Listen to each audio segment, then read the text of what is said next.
Dasar pria miskin, cairan seperti itu mana bisa sembuhkan putriku? Dokter luar negeri pun nggak sanggup. Assalamualaikum warahmatullahi wabarakatuh.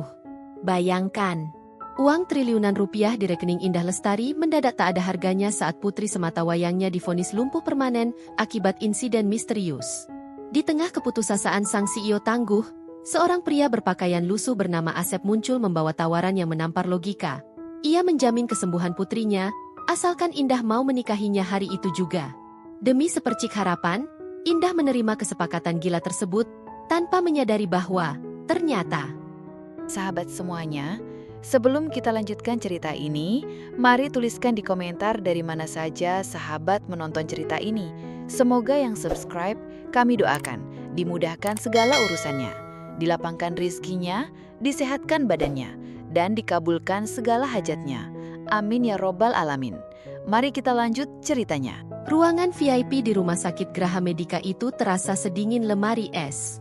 Suara mesin pendeteksi detak jantung berbunyi ritmis, memecah kesunyian yang mencekik leher. Di atas ranjang putih yang seakan menelan tubuh kurusnya, Karlina berbaring tanpa daya. Gadis remaja berusia 15 tahun itu hanya menatap kosong ke arah langit-langit kamar. Kakinya yang dulu begitu lincah menari balet, kini teronggok kaku bagai batang kayu mati. Di sudut ruangan, Indah Lestari duduk mematung. Penampilannya sangat kontras dengan kemewahan yang melekat pada dirinya. Setelan blazer desainer ternama yang ia kenakan tampak kusut, sejalan dengan kantung matanya yang menghitam. Tas seharga ratusan juta tergeletak begitu saja di lantai marmer, seolah tak lagi memiliki nilai. Menjadi CEO wanita paling ditakuti di ranah bisnis properti tak memberikan keuntungan apapun di ruangan ini. Uangnya tidak bisa membeli keajaiban. Pintu terbuka perlahan. Dokter spesialis saraf ternama yang sengaja didatangkan Indah dari Singapura melangkah masuk. Wajah pria parubaya itu menyeratkan kabar yang sudah sangat dihafal oleh Indah. "Nyonya Lestari," ucap sang dokter dengan nada berat, membetulkan letak kacamatanya. "Kami telah melakukan pemindaian menyeluruh untuk kesekian kalinya. Kerusakan pada tulang belakang bagian bawah Karlina akibat insiden itu sangat kompleks.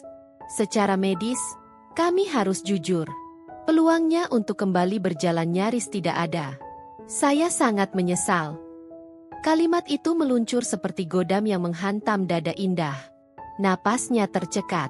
Ini adalah dokter ke-7 bulan ini, dan jawabannya selalu seragam. Putus asa. "Tidak bisakah operasi lagi, Dok? Biaya berapapun akan saya keluarkan.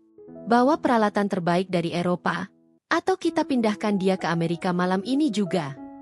Suara Indah bergetar, pertahanannya runtuh. Dokter itu hanya menggeleng pelan, menepuk bahu Indah dengan penuh simpati sebelum berpamitan keluar. Meninggalkan wanita tangguh itu hancur berkeping-keping. Indah menatap putrinya. Karlina bahkan tidak menangis lagi. Air matanya sudah mengering sejak bulan lalu. Keputusasaan sang anak justru jauh lebih menyayat hati dibanding tangisan paling keras sekalipun. Merasa tidak sanggup menahan sesak di dadanya, Indah berlari keluar kamar. Ia menyusuri lorong rumah sakit dengan langkah gontai, mengabaikan tatapan beberapa perawat yang mengenalinya. Langkah kakinya membawa wanita itu menuju taman belakang rumah sakit yang sepi. Hujan rintik-rintik mulai turun, membasahi wajahnya yang tanpa riasan. Ia duduk di sebuah bangku besi yang dingin, menutupi wajah dengan kedua telapak tangannya, dan menangis sejadi-jadinya. Tangisan seorang ibu yang gagal melindungi harta paling berharga dalam hidupnya. Menangis tidak akan memperbaiki saraf yang putus, Nyonya. Sebuah suara bariton yang berat dan tenang memecah isak tangisnya. Indah terkesiap. Ia mengangkat wajahnya dan melihat seorang pria berdiri tidak jauh darinya. Penampilan pria itu sangat jauh dari kata mewah. Kemeja flanelnya memudar termakan usia, celana bahannya tampak lusuh di bagian lutut, dan sepasang sepatu kanvas yang ia kenakan sudah kehilangan warna aslinya. Namun, ada sesuatu pada sorot matanya yang membuat Indah terpaku. Mata itu tajam, setenang air danau, tapi menyimpan kedalaman yang sulit diartikan. "Siapa kau? Beraninya mengganggu privasiku," desis Indah. Insting arogansinya sebagai CEO kembali muncul demi menutupi kerapuhan. Pria itu maju selangkah. Rintik hujan yang menetes di rambut ikalnya seolah tidak ia pedulikan. Namaku Asep. Aku sering melihatmu menangis di bangku ini setiap sore. Aku tidak butuh belas kasihan dari orang asing. Pergi dari sini, atau aku panggil security. Ancam Indah sambil bangkit berdiri. Asep tidak bergeming. Ia merogoh saku kemejanya, mengeluarkan sebuah botol kecil berisi cairan hijau gelap. Aku tidak menawarkan belas kasihan. Aku menawarkan kaki putrimu kembali bergerak. Langkah Indah terhenti. Jantungnya berpacu liar. Ada rasa marah karena merasa dipermainkan. Namun di sudut hatinya yang paling gelap, sepercik harapan meronta ingin dipercaya. Kau gila. Profesor ahli saraf dari luar negeri saja menyerah. Apa yang bisa dilakukan orang sepertimu? Menjual minyak urut murahan? Medis barat hanya melihat tubuh sebagai mesin. Kalau kabelnya putus, mereka menyerah. Jawab Asep dengan nada datar, sama sekali tidak tersinggung oleh hinaan Indah. Mereka tidak paham bahwa tubuh manusia juga dialiri energi. Jalur energi putrimu tertutup total akibat syok traumatis, bukan sekadar kerusakan fisik biasa. Aku bisa membuka jalur itu kembali. Dalam 3 bulan, dia akan berdiri. Indah menatap pria itu lekat-lekat. Pikirannya berperang hebat. Apakah ini penipuan? Sudah berapa banyak dukun dan penyembuh alternatif yang mencoba meraup untung darinya dan gagal total? Tapi, pancaran keyakinan di mata pria bernama Asep ini sangat mengganggu kewarasannya. Berapa yang kau minta? Tanya Indah akhirnya. 1 miliar? 10 miliar? Asal anakku sembuh, aku akan berikan ceknya sekarang juga. Asep tersenyum tipis. Sebuah senyuman yang entah mengapa membuat bulu kuduk Indah berdiri. Pria itu menggeleng perlahan, memasukkan kembali botol kecil itu ke dalam sakunya. Aku tidak butuh uangmu, Indah Lestari, ucapnya tenang, menyebut nama lengkap sang CEO seolah mereka sudah lama saling kenal. Aku akan menyembuhkan Karlina. Tapi imbalannya hanya 1. Apa? Asep menatap lurus ke dalam bola mata wanita yang tengah putus asa di hadapannya. Jadikan aku suamimu. Nikahi aku secara sah secara agama dan hukum negara, maka putrimu akan mendapatkan kembali masa depannya. Suara petir menyambar di kejauhan, seolah menjadi latar belakang dari kalimat paling absurd yang pernah didengar Indah seumur hidupnya. Menikahi pria miskin, lusuh, dan tidak jelas asal-usulnya ini, dunia pasti akan menertawakannya. Perkusahaannya bisa hancur karena skandal.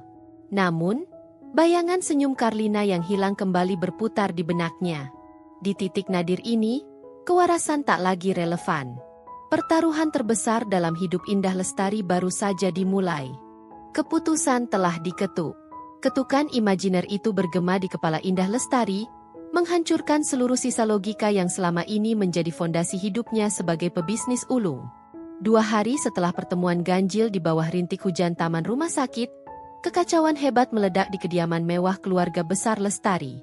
Baskoro, kakak tertua Indah sekaligus pemegang saham terbesar kedua di perusahaan, membanting cangkir teh porselen ke atas meja marmer hingga retak. Wajah pria parubaya itu memerah padam, urat lehernya menonjol menahan amarah yang meletup-letup. Kamu sudah kehilangan akal sehatmu, Endah. Menikahi gelandangan antah berantah hanya karena janji manis soal kesembuhan Karlina? Ini bukan cuma soal dirimu, ini menyangkut reputasi keluarga kita. Apa kata Dewan Direksi nanti kalau tahu CEO mereka bersuamikan pria yang bahkan tidak punya pekerjaan jelas? Bentak Baskoro, suaranya menggelegar ke seluruh penjuru ruang tamu yang luas. Indah berdiri kaku di dekat jendela besar yang menghadap ke kolam renang. Wajah cantiknya terlihat pucat, tanpa sapuan tata rias yang biasanya membingkai kesempurnaannya. Sorot matanya kosong, namun rahangnya mengeras. Ia sudah menduga reaksi ini. Badai cemoohan adalah harga awal yang harus ia bayar. Mas Bas, tolong dengarkan aku. Suara Indah terdengar serak, menahan beban yang teramat berat. Semua koneksi medis yang Mas banggakan itu sudah angkat tangan. Dokter dari Jerman, profesor dari Singapura, semuanya menyuruhku menyerah. Uang triliunan di rekening perusahaan tidak bisa membuat keponakanmu berdiri lagi. Pria bernama Asep ini, dia menatap mataku tanpa keraguan sedikit pun. Jika kegilaan ini adalah satu-satunya celah agar Karlina bisa kembali tersenyum, aku akan menerobosnya tanpa peduli omongan siapapun. Itu penipuan. Indah. Dia pasti hanya mengincar hartamu. Sahut Baskoro frustrasi, memijat pelipisnya yang berdenyut. Aku sudah meminta pengacara menyiapkan perjanjian pranikah paling ketat. Asep tidak akan menyentuh sepeser pun asetku atau perusahaan. Lagi pula, Indah menghela napas panjang, meresapi pahitnya takdir. Dia menolak tawaranku saat kuberikan cek kosong. Dia hanya meminta ikatan yang sah. Aku tidak punya pilihan lain, Mas. Baskoro mendengus kasar, membuang muka, dan melangkah pergi meninggalkan ruangan tanpa sepatah kata pun. Kepergian sang kakak seolah menjadi simbol penolakan dunia terhadap keputusannya. Namun, tekad Indah sudah bulat. Ia tidak butuh persetujuan siapa-siapa. Ia hanya butuh putrinya kembali. Keesokan paginya, suasana lorong VIP Rumah Sakit Graha Medica mendadak diliputi hawa canggung yang pekat. Berita tentang rencana pernikahan sang CEO yang selama ini dikenal perfeksionis menyebar lebih cepat daripada virus. Beberapa perawat yang sedang berjaga di meja administrasi tampak berbisik-bisik, melirik sinis ke arah sosok pria yang tengah duduk tenang di ruang tunggu. Asep masih mengenakan pakaian yang sama sederhananya. Kemeja flanel kotak-kotak yang warnanya mulai pudar, celana bahan gelap, dan raut wajah yang luar biasa datar. Ia sama sekali tidak terganggu oleh tatapan merendahkan dari Suster Nita dan rekan-rekannya yang terus mencuri pandang. Bagi Asep, kebisingan penilaian manusia hanyalah angin lalu. Ia duduk bagai karang yang kebal terhadap hantaman ombak cibiran. Pintu lift terbuka. Indah melangkah keluar bersama seorang petugas kantor urusan agama, KUA, yang sengaja dipanggil secara privat ke rumah sakit. Penampilan sang CEO hari ini sangat sederhana. Tidak ada gaun pengantin mewah bertabur kristal Swarovski, tak ada pesta pora, apalagi liputan media. Ia hanya mengenakan kebaya putih polos dan kain batik bernuansa gelap. Wajahnya terkesan tegang, namun langkahnya mantap menghampiri Asep. "Semuanya sudah siap?" tanya Asep pelan saat Indah berdiri di hadapannya. Nada suaranya lembut, sama sekali tidak mencerminkan arogansi pria yang baru saja berhasil menaklukkan seorang miliarder. "Mari kita selesaikan transaksi ini secepatnya."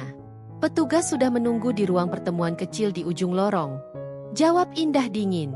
Ia masih berusaha membentengi hatinya, meyakinkan diri bahwa ini murni sebuah kesepakatan bisnis bernyawa, bukan pernikahan yang dilandasi perasaan. Prosesi ijab kabul berlangsung sangat singkat, sunyi, dan hampa. Di dalam ruangan berukuran 4x4 meter itu, hanya ada mereka berdua, petugas KUA, dan 2 orang staf keamanan rumah sakit yang terpaksa ditunjuk sebagai saksi dadakan. Udara terasa pengap, seolah menekan dada Indah yang terus bergemuruh kencang. Saat Asep menjabat tangan petugas dan mengucapkan ikrar pernikahan dalam satu tarikan napas yang mantap, setitik air mata akhirnya lolos dari pertahanan Indah. Ia resmi menjadi istri dari pria yang sama sekali tidak dikenalnya. Pria yang latar belakangnya segelap malam tanpa bintang. Sebagai mahar, ucap Asep memecah kesunyian setelah doa penutup dipanjatkan. Ia merogoh saku kemejanya dan mengeluarkan sebuah kotak bludru kecil yang sudah usang. Jantung Indah berdegup.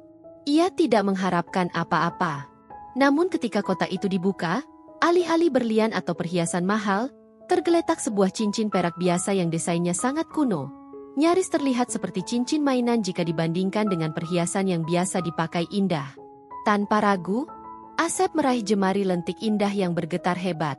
Kulit kasar sang pria bersentuhan dengan kulit halus sang CEO untuk pertama kalinya, menyalurkan kehangatan aneh yang membuat Indah merinding.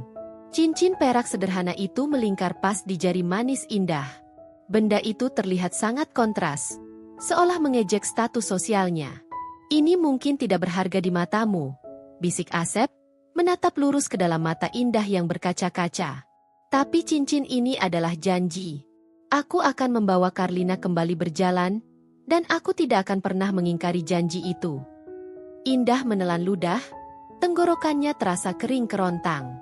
Ia menarik tangannya pelan, mengusap cincin dingin tersebut. Kesepakatan telah dikunci oleh takdir. Buku nikah berwarna merah dan hijau kini tergeletak di atas meja, menjadi saksi bisu dari keputusasaan seorang ibu. Buktikan ucapanmu, Asep. Kalau sampai kau gagal atau ini semua hanya tipu daya. Indah menatap suaminya dengan sorot mata setajam belati. Aku pastikan kau akan menyesal pernah dilahirkan ke dunia ini. Asep hanya mengangguk pelan, menyunggingkan senyum tipis misterius yang sulit ditebak maknanya. Ia bangkit dari kursi, merapikan kemejanya yang sedikit kusut. Antarkan aku ke kamar putri kita sekarang, ucap Asep tenang. Waktunya bekerja. Mendengar kata, putri kita, meluncur dari bibir pria asing itu membuat perut Indah mual sekaligus berdesir aneh. Ia membalikan badan, memimpin langkah menuju ruang perawatan VIP tempat Karlina terbaring.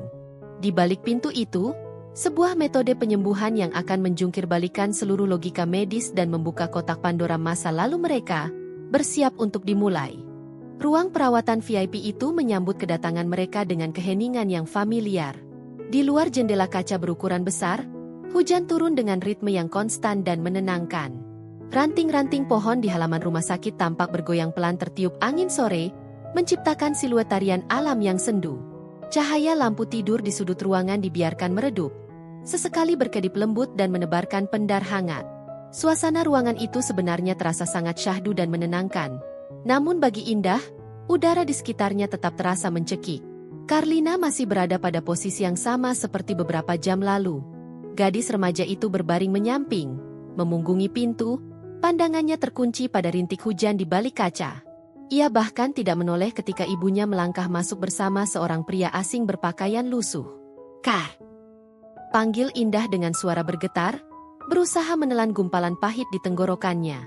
Ia melangkah mendekati ranjang, mengusap puncak kepala putrinya dengan penuh kasih sayang. Mama membawa seseorang. Namanya Pak Asep.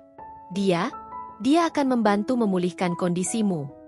Untuk sesaat, Indah menahan diri untuk tidak menyebutkan status pernikahan gila yang baru saja terjadi.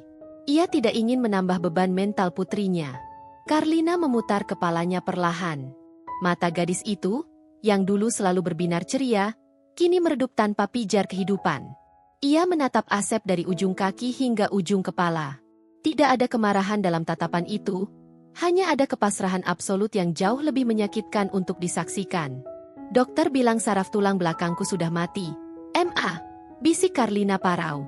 Suaranya nyaris tenggelam oleh derau pendingin ruangan. Tolong berhenti menyiksa diri mama sendiri. Berhenti membawa orang-orang aneh ke sini. Aku lelah. Kata-kata itu bagai sembilu yang menyayat ulu hati Indah. Ia menunduk, menggigit bibir bawahnya kuat-kuat untuk menahan isak tangis yang mendesak keluar. Namun, sebelum Indah sempat membalas, Asep sudah mengambil langkah maju. Pria itu berdiri tepat di sisi ranjang, menatap Karlina dengan ketenangan yang luar biasa utuh. Sarafmu tertidur, nak, bukan mati, ucap Asep lembut, namun nada suaranya memancarkan otoritas yang sulit dibantah. Dan tugas saya di sini adalah membangunkannya kembali. Tanpa membuang waktu lebih banyak, Asep meletakkan sebuah tas kain kecil yang sejak tadi dibawanya ke atas meja nakas. Ia mengeluarkan sebuah botol kaca berisi minyak berwarna gelap pekat yang memancarkan aroma herbal menyengat. Perpaduan antara wangi akar-akaran hutan dan rempah kuno yang asing di hidung Indah. Asep kemudian menggulung lengan kemeja flanelnya, hingga sebatas siku. Nyonya Indah, tolong singkap selimutnya, perintah Asep tanpa menoleh. Indah ragu sejenak. Insting keibuannya meronta, memperingatkan adanya bahaya dari metode antah berantah ini. Namun, bayangan buku nikah yang baru saja ia tanda tangani menampar kesadarannya. Ia sudah melangkah sejauh ini, pantang untuk mundur sekarang. Dengan tangan sedikit gemetar, sang CEO menarik selimut tebal yang menutupi bagian bawah tubuh Karlina. Pemandangan itu selalu berhasil mengiris hati Indah. Kaki Karlina yang dulunya jenjang dan kuat, kini tampak pucat pasi. Otot-ototnya mulai menyusut karena terlalu lama tidak digunakan. Kulitnya terasa sedingin pualam saat Asep menuangkan beberapa tetes minyak herbal itu ke telapak tangannya yang kasar dan kapalan. Pria itu menggosokkan kedua telapak tangannya hingga menciptakan rasa hangat, lalu perlahan menempelkannya pada pergelangan kaki Karlina. Indah menahan napas. Ia bersiap melihat sebuah ritual mistis atau mantra-mantra gaib yang biasa dilakukan dukun palsu. Namun, tebakannya keliru. Asep sama sekali tidak berkomat kamit. Wajahnya berubah sangat fokus. Rahangnya menegang. Ia menggunakan ibu jari dan telunjuknya untuk mencari titik-titik meridian spesifik di sepanjang betis gadis itu. Metodenya mengingatkan Indah pada teknik akupresur, namun dengan tekanan yang jauh lebih ekstrim dan terarah. Tiba-tiba, jemari Asep menekan keras sebuah titik di belakang lutut Karlina. Tekanan itu begitu kuat hingga buku-buku jari Asep memutih. Tidak ada reaksi. Kaki itu tetap membatu. Asep tidak menyerah. Ia berpindah ke titik lain, kali ini di pangkal paha, dekat dengan area saraf tulang belakang yang divonis rusak permanen. Pria itu memejamkan mata, seolah menyalurkan seluruh energi dan fokusnya ke ujung jarinya, lalu menekan titik tersebut dengan tenaga penuh sembari memelintir otot yang membeku itu secara paksa. Sesuatu yang luar biasa terjadi. Aarg! Sebuah jeritan tertahan keluar dari bibir Karlina. Gadis itu tersentak hebat. Tangannya mencengkeram erat spray rumah sakit hingga buku jarinya memucat. Matanya membelalak lebar, memancarkan keterkejutan yang bercampur dengan penderitaan. Indah memekik panik. Insting protektifnya meledak seketika. Ia menerjang maju, mencengkeram kerah kemeja Asep dan menariknya mundur dengan tenaga yang tak terduga dari seorang wanita. "Apa yang kau lakukan, brengsek? Kau menyakitinya!" teriak Indah histeris, air matanya tumpah ruah. Ia memeluk kepala putrinya yang kini terengah-engah menahan sakit. "Pergi! Pergi dari sini sekarang juga!" Keributan itu memancing dua orang perawat yang langsung berlari masuk ke dalam kamar. Mereka tertegun melihat sang CEO tengah murka sambil memeluk putrinya yang tampak syok. "Ada apa, Nyonya? Perlu kami panggilkan keamanan?" tanya salah satu perawat dengan wajah panik. Asep berdiri dengan tenang, membiarkan kerahnya berantakan akibat tarikan Indah. Ia sama sekali tidak menunjukkan raut penyesalan atau ketakutan. Pria itu justru menyeka keringat di dahinya, lalu menunjuk ke arah ranjang dengan dagunya. "Sebelum kau mengusirku, istriku, tanyakan dulu pada putrimu apa yang baru saja ia rasakan," ucap Asep dingin. Suaranya mengalahkan riuhnya hujan di luar sana. Indah terpaku. Panggilan, "istriku," yang diucapkan Asep di depan para perawat membuat telinganya memanas. Namun ada hal lain yang menyita seluruh perhatiannya. Perlahan, Indah melonggarkan pelukannya. Ia menatap wajah Karlina yang basah oleh keringat dingin. Gadis remaja itu masih terengah-engah. Matanya menatap kaki pucatnya sendiri dengan pandangan tidak percaya. Bibirnya bergetar hebat saat ia perlahan mendongak, mempertemukan pandangannya dengan mata sang ibu yang memerah. "Ma!" bisik Karlina, suaranya nyaris tak terdengar. Luruh bersama rintik hujan yang menghantam kaca jendela. Kakiku terasa sakit." Waktu seakan berhenti berdetak di ruang perawatan VIP tersebut. Indah mematung, dadanya bergemuruh hebat bak dihantam badai. Para perawat saling berpandangan dengan mulut setengah terbuka. Kaki yang divonis lumpuh total, kaki yang saraf sensoriknya dinyatakan mati dan tidak bisa merasakan apa-apa. Bahkan jika ditusuk jarum sekalipun, baru saja merasakan sensasi nyeri. Sakit adalah tanda kehidupan.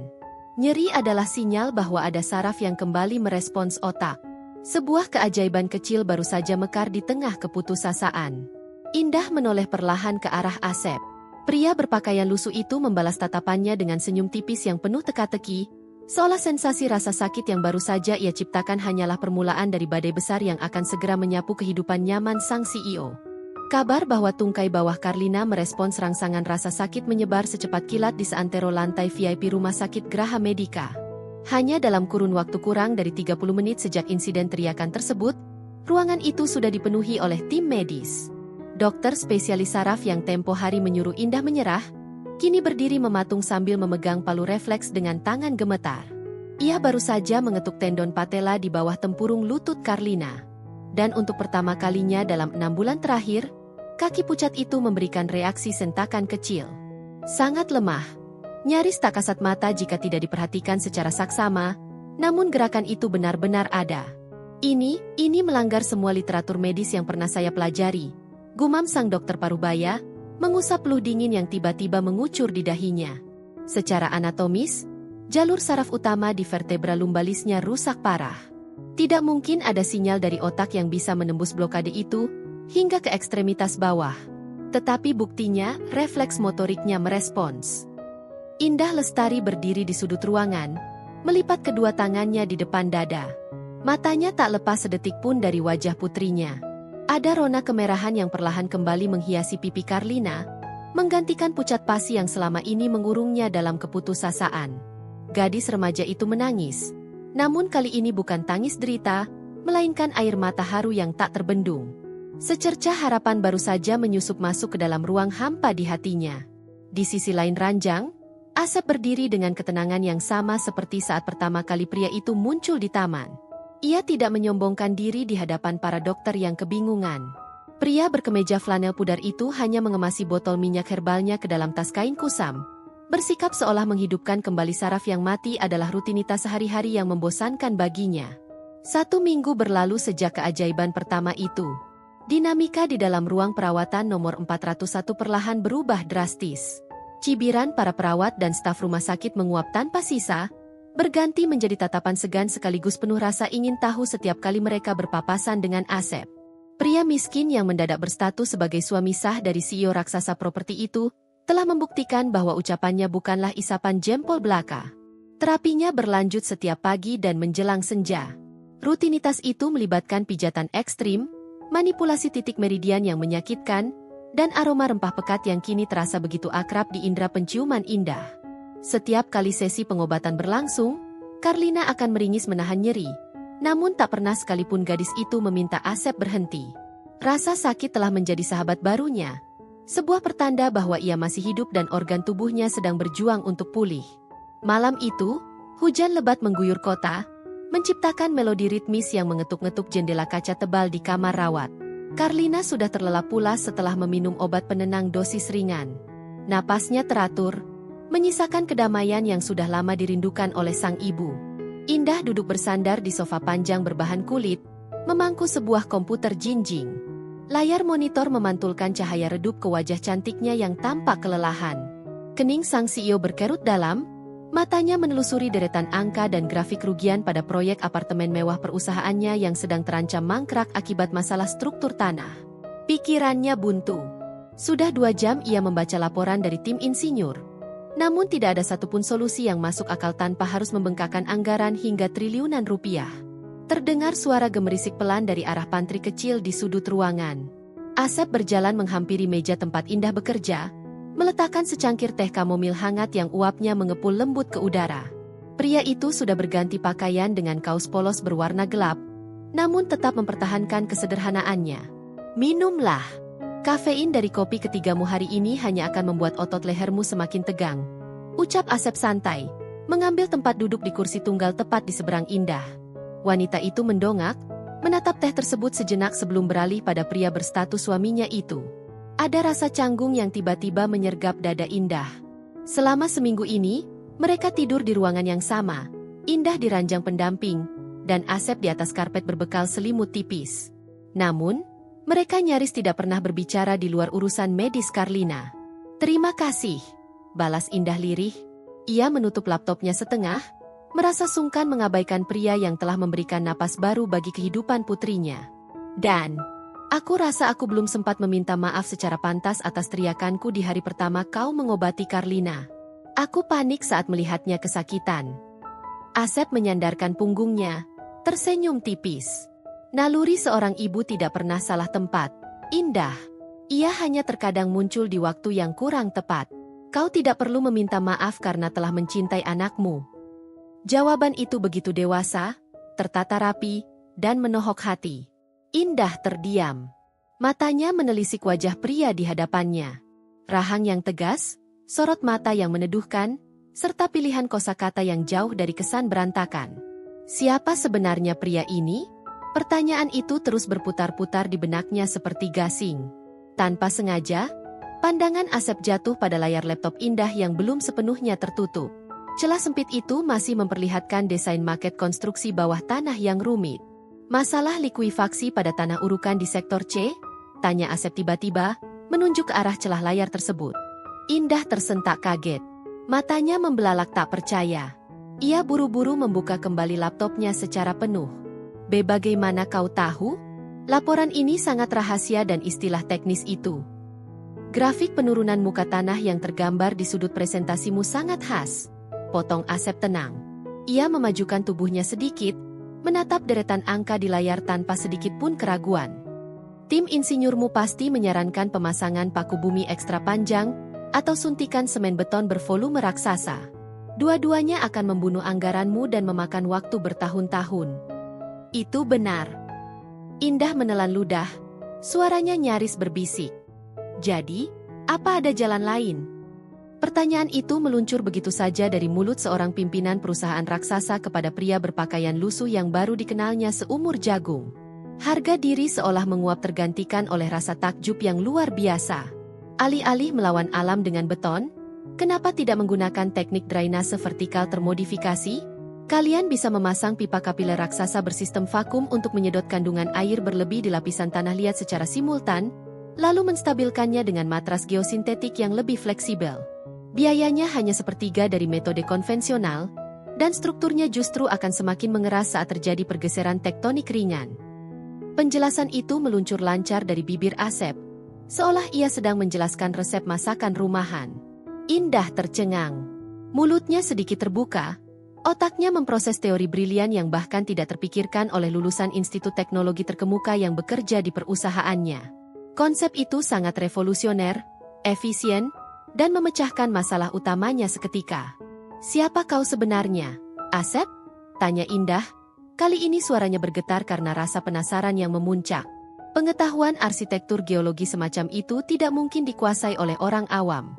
Kau bukan sekadar ahli pengobatan alternatif. Belum sempat Asep memberikan jawaban, sebuah pergerakan dari arah ranjang pasien mengalihkan perhatian mereka secara paksa. Karlina mengigau pelan dalam tidurnya. Namun, bukan suara itu yang membuat napas Indah tertahan, melainkan apa yang terjadi di balik selimut putih yang menutupi bagian bawah tubuh putrinya. Selimut itu bergerak. Indah bangkit berdiri dengan gerakan refleks yang menjatuhkan pena dari pangkuannya. Ia setengah berlari menghampiri ranjang, matanya terkunci pada ujung kaki Karlina.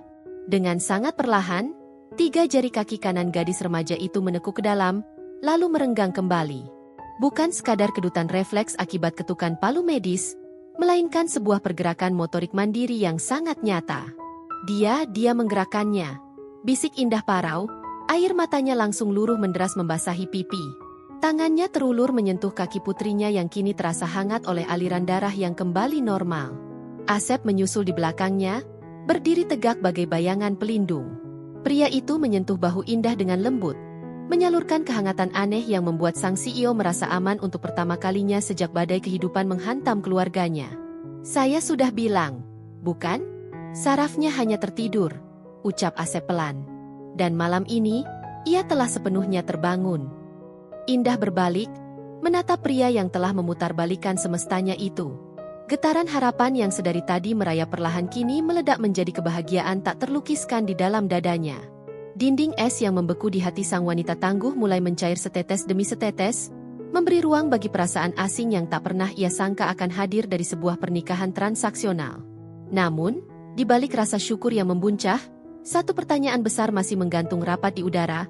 Rahasia apa yang sebenarnya disembunyikan oleh sang suami di balik kesederhanaan pakaian dan ketajaman pemikirannya? Cahaya pagi menyusup malu-malu dari celah tirai tebal kamar rawat VVIP tersebut. Sisa rintik hujan semalam masih menempel manja di kaca jendela, membiaskan sinar matahari menjadi titik-titik keemasan yang menyejukkan pandangan. Di luar sana, dahan-dahan pohon mahoni tampak berayun lembut tertiup angin sejuk, menciptakan harmoni tarian alam yang mendamaikan jiwa. Di dalam ruangan, lampu tidur berpendar kuning di atas nakas yang dibiarkan menyala sejak semalam sesekali berkedip pelan, memancarkan aura hangat yang memeluk sosok Karlina dalam lelapnya. Suasana pagi itu terasa begitu tenang, seolah semesta sedang menahan napas, bersiap menyambut sebuah keajaiban yang akan mekar sepenuhnya. Perlahan, kelopak mata gadis remaja itu terbuka. Hal pertama yang ia rasakan bukanlah kebas atau kehampaan yang selama setengah tahun terakhir menjadi teman setianya. Ada sesuatu yang berbeda. Sebuah sensasi asing merayap naik dari ujung kakinya, seolah ada ribuan semut kecil yang berbaris menyusuri aliran darahnya, membawa kehangatan yang menggelitik. Karlina mengerjap, berusaha mengumpulkan kesadaran. Ia menundukkan pandangan, menatap gundukan selimut di bagian bawah tubuhnya. Dengan jantung yang tiba-tiba berdebar kencang, ia mengirimkan perintah dari otaknya.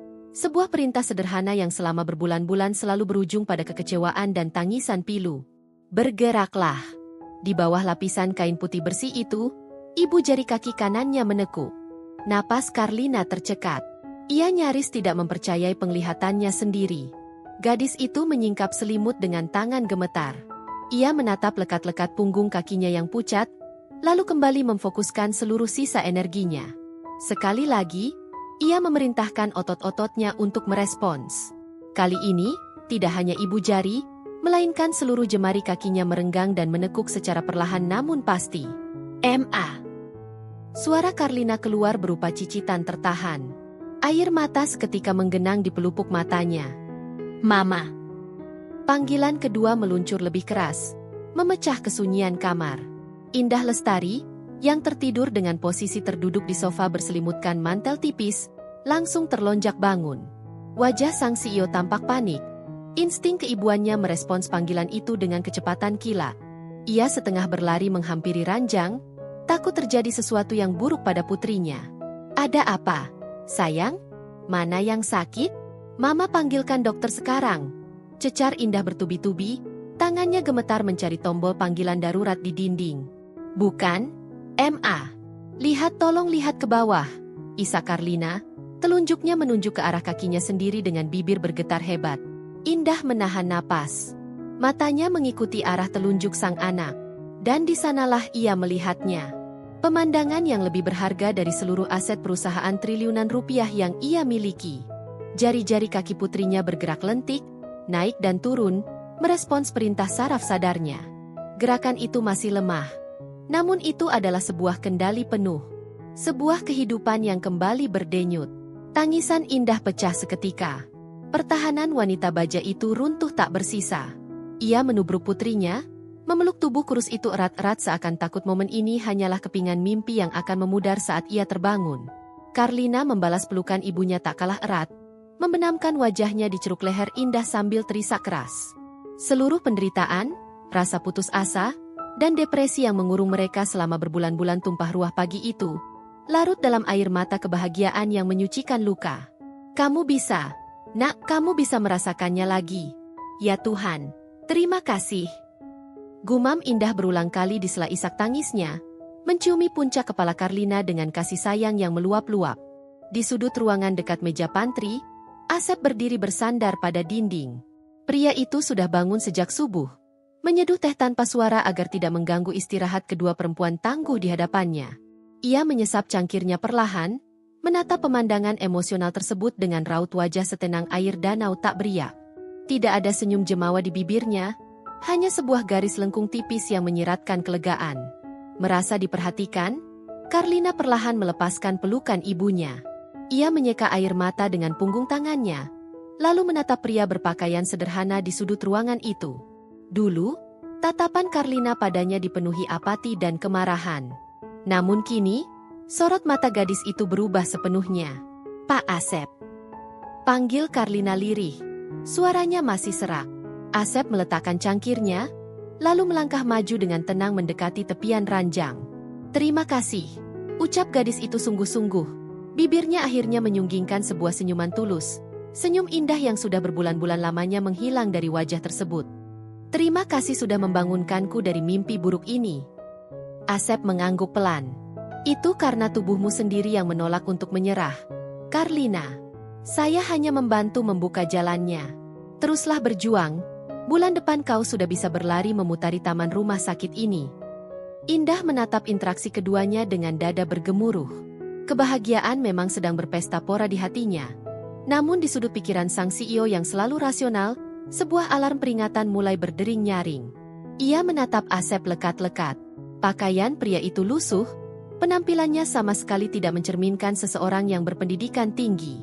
Namun, keajaiban medis yang baru saja ia ciptakan, ditambah dengan solusi arsitektur geologi rumit yang ia paparkan semalam dengan begitu fasih, menciptakan kontradiksi yang sangat mengganggu logika Indah. Siang harinya, setelah dokter spesialis melakukan pemeriksaan menyeluruh dan menyatakan bahwa progres pemulihan Carlina adalah keajaiban medis yang belum pernah tercatat dalam sejarah rumah sakit mereka, suasana mulai mereda. Karlina tengah tertidur pulas akibat kelelahan usai menjalani sesi fisioterapi pertamanya. Asep pamit keluar sebentar, beralasan ingin mencari udara segar di taman bawah. Kesempatan itu tidak disia-siakan oleh Indah. Ia berjalan menuju sudut ruangan, memastikan pintu tertutup rapat, lalu merogoh ponsel cerdas dari saku blazernya. Jari-jari lentiknya dengan cepat menekan sebuah nomor kontak rahasia. Panggilan itu tersambung pada deringan kedua. "Dimas," sapa Indah dengan nada suara berbisik namun penuh ketegasan. "Ya, Bu Indah. Ada yang bisa saya bantu? Bagaimana keadaan Non Karlina?" Sapa suara bariton dari seberang telepon. Dimas adalah tangan kanan sekaligus kepala intelijen korporat di perusahaan Indah. Seseorang yang tugasnya melacak informasi paling kotor dari perusahaan rupa-rupa kompetitor. Karlina membaik secara drastis. Saraf motoriknya mulai merespons. Pengobatan alternatif ini benar-benar berhasil. Ucap Indah. Suaranya terdengar lega sekaligus tegang. "Puji Tuhan. Itu berita yang sangat luar biasa, Bu. Lalu, apakah ada masalah lain yang perlu saya tangani?" Indah memutar tubuhnya, menatap ke arah luar jendela tempat pepohonan masih bergoyang damai. Ia mengusap cincin perak murah di jari manisnya. Benda dingin itu seolah mengejek kewarasannya. "Aku butuh kau melakukan investigasi menyeluruh. Tingkat kerahasiaan paling tinggi." Perintah Indah. Suaranya berubah dingin dan tak terbantahkan. "Cari tahu segala hal tentang pria bernama Asep ini. Lacak sidik jarinya, cari riwayat keluarganya, periksa catatan kependudukannya, bahkan hingga ke desa paling terpelosok sekalipun." Terdengar jeda sejenak di seberang sana. "Maaf, Bu. Maksud Ibu, suami baru Ibu sendiri? Bukankah latar belakangnya sudah jelas? Dia hanya warga biasa dari..." "Tidak ada orang biasa yang bisa memanipulasi anatomi saraf manusia sedetail itu, Dimas." Potong Indah setengah mendesis, menekan intonasinya agar tidak membangunkan putrinya. "Dan tidak ada dukun pengobatan jalanan yang paham soal teknik drainase vertikal dengan matras geosintetik untuk mengatasi tanah likuifaksi. Pria ini tidak seperti penampilannya. Ada sesuatu yang ia sembunyikan. Pengetahuannya terlalu luas, dan sikapnya terlalu tenang untuk ukuran orang miskin yang tiba-tiba masuk ke dalam pusaran kekayaan keluarga Lestari." Indah memejamkan matanya, menghela napas panjang untuk mengendalikan emosinya yang mulai bergejolak. "Aku merasa dia tidak datang padaku secara kebetulan di taman sore itu. Dia tahu siapa aku. Dia tahu apa yang terjadi pada Karlina. Temukan siapa Asep sebenarnya, Dimas. Aku harus tahu rahasia apa yang bersembunyi di balik matanya, sebelum pria asing yang kini menjadi suamiku itu menghancurkan hal lain dalam hidupku." Sambungan telepon diputus. Indah mematung menatap layar ponselnya yang menggelap. Kebahagiaan atas kesembuhan putrinya kini harus berbagi tempat dengan rasa curiga yang kian menebal. Ia tidak sadar bahwa instruksi yang baru saja ia berikan kepada Dimas adalah kunci yang akan membuka kotak Pandora masa lalu. Sebuah rahasia berdarah yang akan membawanya pada puncak konflik paling mengerikan, mengancam untuk menghancurkan pernikahan transaksional tersebut menjadi kepingan debu.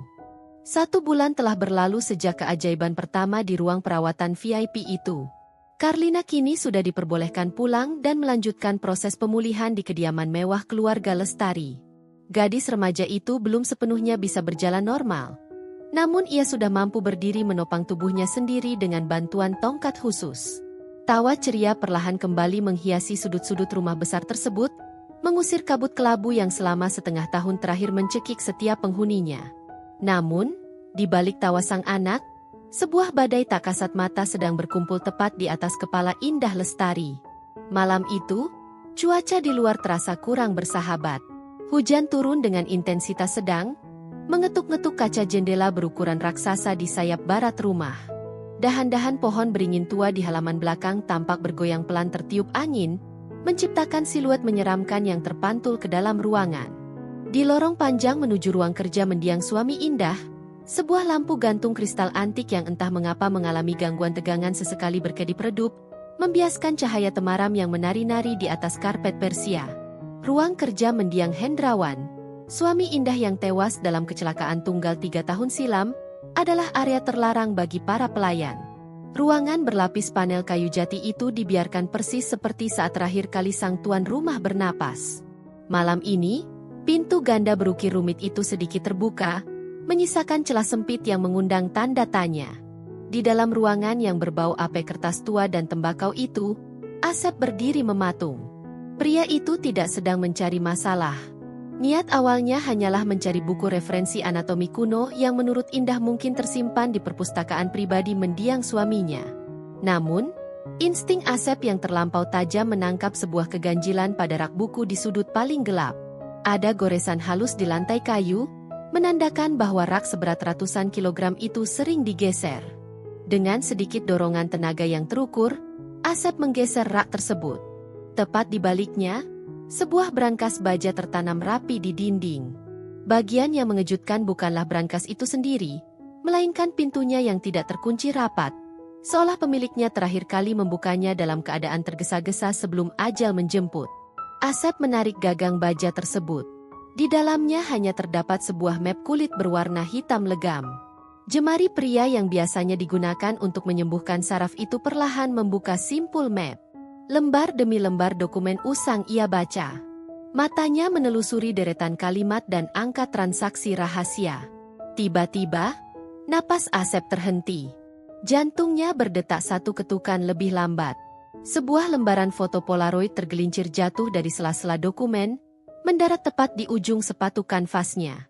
Asep memungut foto itu dengan tangan yang mendadak bergetar hebat.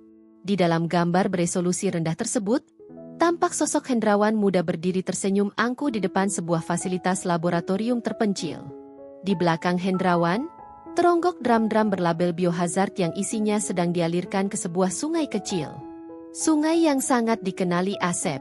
Sungai yang dulunya menjadi urat nadi kehidupan keluarganya di desa. Sebelum sebuah wabah kelumpuhan misterius menyapu bersih nyawa ibu dan adik perempuannya belasan tahun lalu. Dokumen yang menyertainya adalah laporan pengembangan senyawa racun saraf eksperimental bernomor kode Neuro X7. Senyawa ilegal yang didanai secara rahasia oleh perusahaan Hendrawan demi menggusur lahan penduduk desa tanpa perlu campur tangan hukum. Penduduk akan lumpuh, sakit-sakitan, dan akhirnya menyerahkan tanah mereka dengan harga murah demi biaya berobat. Asep meremas foto itu hingga hancur. Sorot matanya yang selama ini setenang telaga di musim semi, seketika berubah menjadi lautan es yang membekukan. Rahangnya mengeras sedemikian rupa hingga urat-urat di lehernya menonjol keluar. Pria itu menatap kosong ke arah kursi kulit kebesaran milik Hendrawan. Sebuah kebenaran yang kejam baru saja menampar wajahnya. Kelumpuhan Karlina, insiden misterius yang menyerang saraf gadis tak berdosa itu, bukanlah kecelakaan biasa. Itu adalah residu dari racun yang sama, karma gelap yang kembali untuk menagih hutang darah ayahnya. Di waktu yang sama, di kamar tidur utama yang terletak di lantai 2, Indah sedang mondar-mandir menggigit kuku ibu jarinya. Ponsel cerdas di telinganya menempel erat. Di seberang panggilan, suara Dimas terdengar sangat tegang. Bu Indah, saya sudah membongkar seluruh arsip kependudukan nasional dan catatan kepolisian.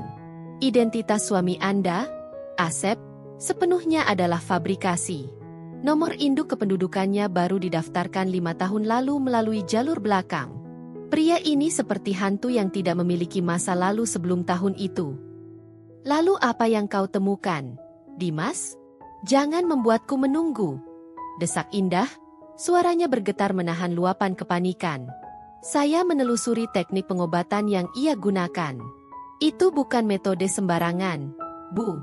Itu adalah teknik detoksifikasi ekstrim yang hanya diajarkan di sebuah padepokan terpencil di kaki gunung berapi, padepokan yang sama yang didirikan oleh para penyintas tragedi desa Kandangwangi 15 tahun silam. Langkah Indah terhenti. Udara di sekitarnya seakan tersedot habis. Desa Kandangwangi? Bukankah itu? Benar, Bu. Potong Dimas dengan nada berat. Itu adalah proyek pembebasan lahan pertama yang dipimpin oleh mendiang Pak Hendrawan. Proyek yang dipenuhi rumor tentang pencemaran limbah beracun yang melumpuhkan separuh warga desa.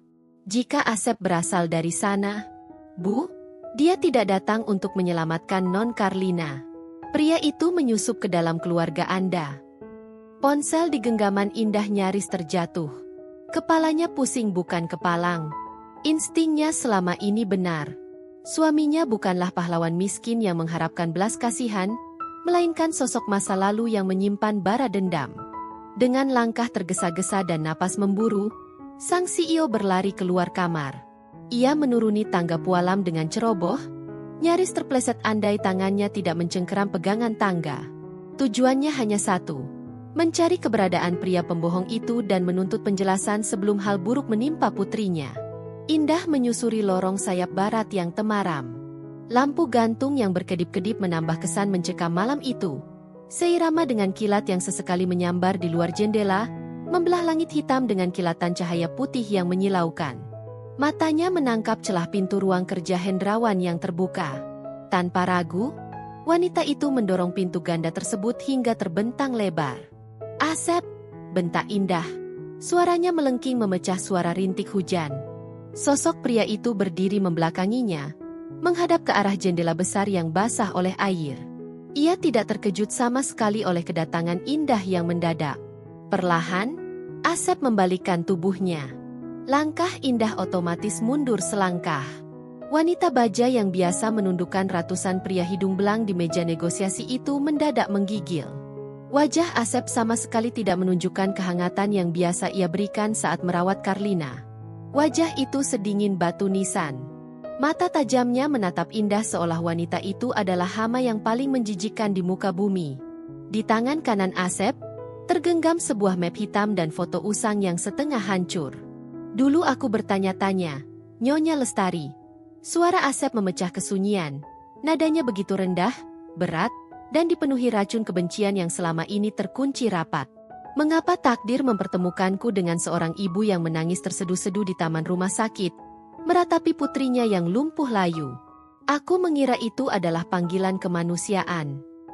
Asep melangkah maju mendekati Indah. Setiap pijakan sepatunya di atas lantai kayu terdengar seperti ketukan palu algojo. "Tapi malam ini aku paham. Takdir tidak sedang memanggilku untuk menjadi pahlawan." Pria itu melemparkan map hitam dan foto tersebut tepat ke dada Indah. Dokumen-dokumen usang berserakan di atas karpet layaknya daun kering yang gugur ditiup badai. "Takdir membawaku ke sini untuk melihat langsung bagaimana Tuhan membalas tuntas dosa suamimu melalui darah dagingnya sendiri." Indah menunduk dengan tangan gemetar, memungut foto Polaroid yang terjatuh di dekat ujung kakinya.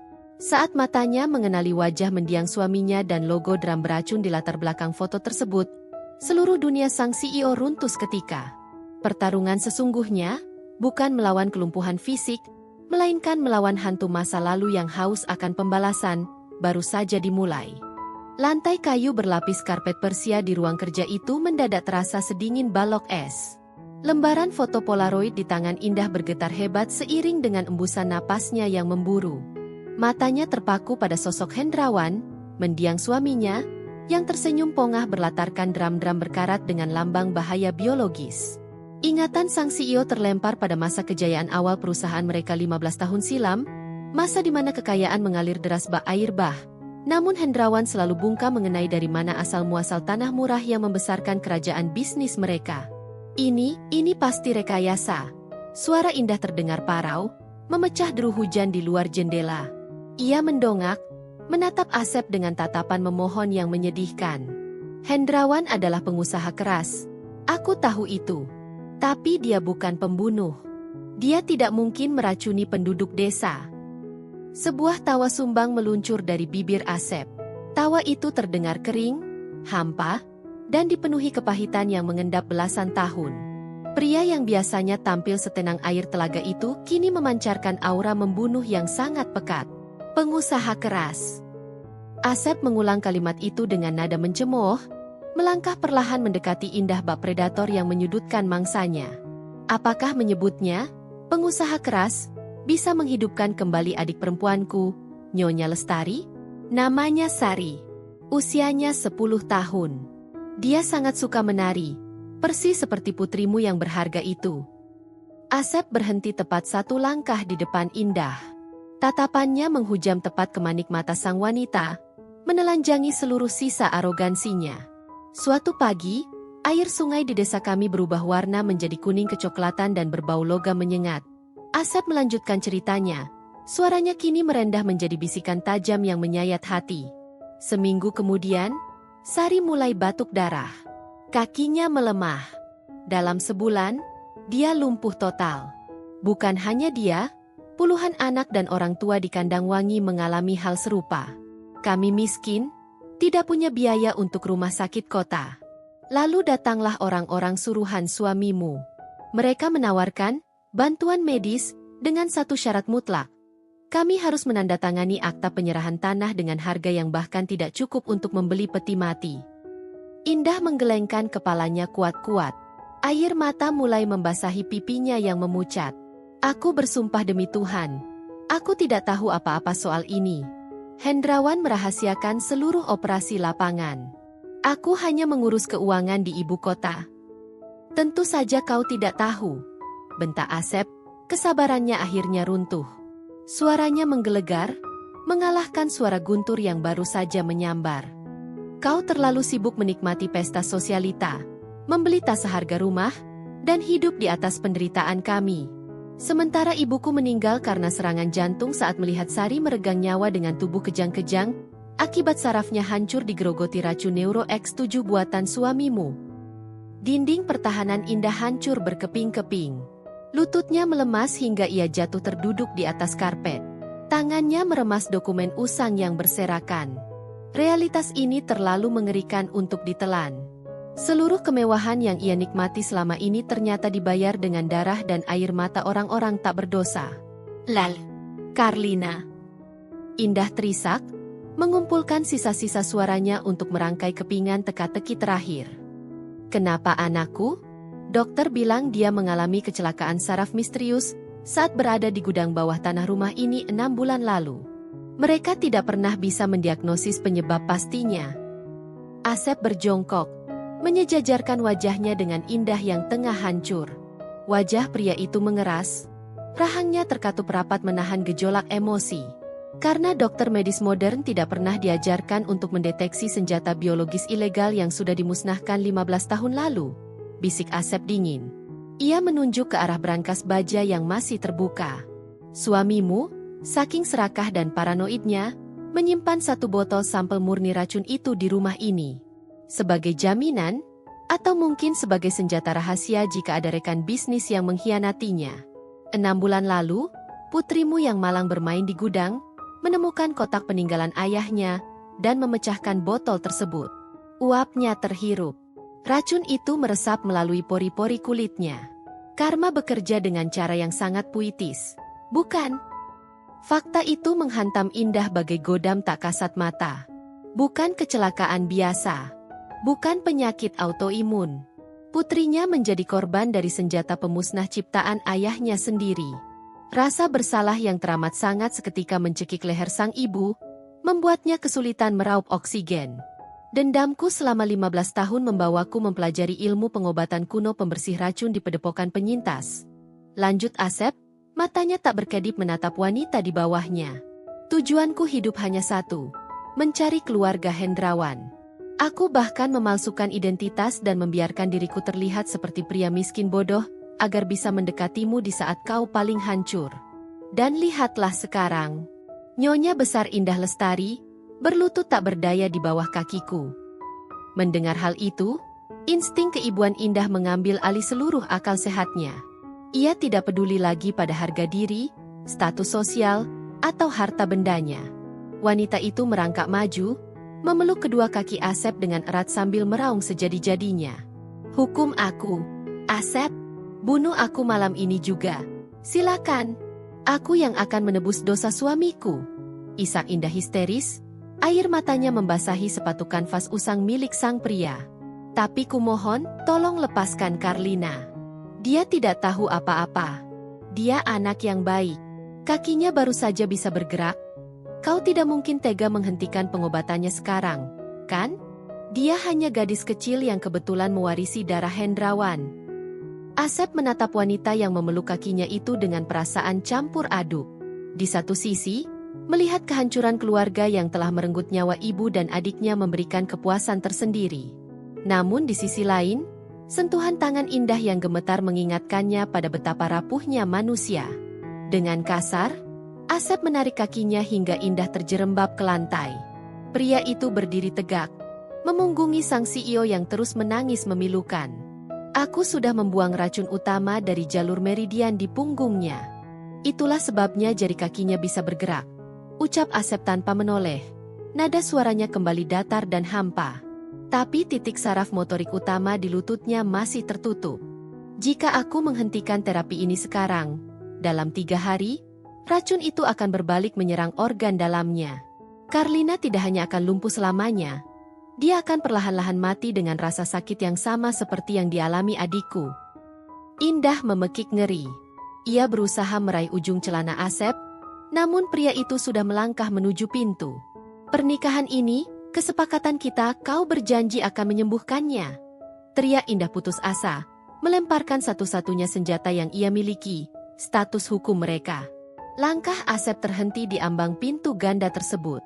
Ia memutar kepalanya sedikit, melirik tajam dari sudut matanya. Kilatan petir di luar jendela menyinari separuh wajahnya, menciptakan bayangan kelam yang menakutkan.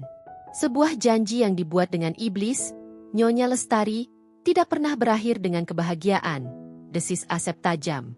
Nikmatilah sisa malam ini. Karena besok pagi, aku harus memutuskan apakah aku seorang penyembuh atau seorang algojo. Pintu kayu jati itu dibanting hingga tertutup rapat, meninggalkan gema keras yang memekakkan telinga. Di dalam ruangan yang kini terasa bagai makam tersebut, Indah tertinggal sendirian. Ia meringkuk di atas karpet, memeluk lututnya sendiri di tengah puing-puing masa lalu yang berserakan. Kekayaannya, kekuasaannya, dan statusnya sebagai CEO raksasa tidak ada artinya lagi. Nyawa putrinya kini mutlak berada di genggaman tangan pria yang paling menyimpan dendam pada keluarganya. Badai sesungguhnya tidak hanya terjadi di luar sana, melainkan telah sepenuhnya memporak-porandakan kehidupan keluarga Lestari tanpa ampun. Pagi itu, matahari terbit dengan angkuh, memancarkan sinar keemasan yang menembus jendela kaca kediaman mewah keluarga Lestari. Kicauan burung terdengar riang dari arah taman belakang, seolah semesta sedang mengejek penderitaan yang tengah meluluhlantakkan jiwa Indah. Hujan badai semalam memang telah reda, namun badai yang sesungguhnya justru sedang mengamuk ganas di dalam rongga dada sang CEO. Indah duduk membeku di kursi beludru samping ranjang putrinya.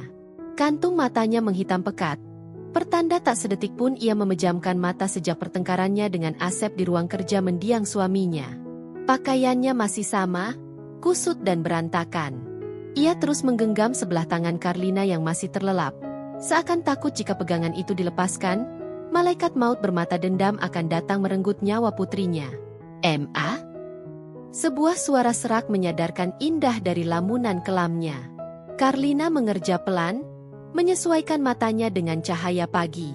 Gadis remaja itu menyunggingkan senyum tipis yang begitu tulus.